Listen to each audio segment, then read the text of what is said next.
लीजिए एक और अपना भोजपुरी के ट्रेंडिंग स्टार खेसारी लाल यादव जी का जलवा एक बार फिर से आप लोग के बीच देखने को मिल गया। एक गाना है जो कि कमरिया में पीर, जिस गाने का नाम है कमरिया में पीर, और वो गाना आता है सारेगामा हम भोजपुरी से। और वो गाना फाइनली आज 100 मिलियन प्लस क्रॉस व्यूज हो गया है और आप लोग के बदौलत ही ये जो गाना है 100 मिलियन क्रॉस हो गया है। तो बहुत बहुत धन्यवाद जो कि आप लोग ट्रेंडिंग स्टार खेसारी लाल यादव जी के ऊपर इतना सारा प्यार बरसाते हैं।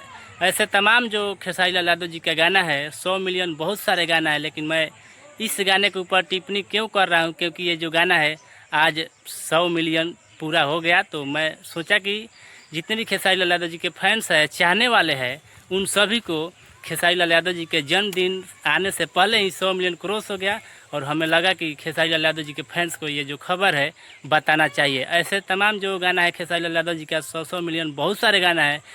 जो स्टार का 100 मिलियन अपना गिनती करते होंगे कि मेरा 100 मिलियन 4 गाना है, 5 गाना है या 10 गाना है, उतना गाना खेसारी लाल यादव जी का 100 मिलियन गाना डिलीट हो चुका है। तो आप लोग समझ सकते हैं कि खेसारी लाल यादव के ऊपर भोजपुरी में चाहने वाले कितने लोग हैं और कौन कौन ये जो गाना 2026 में सुन रहा है।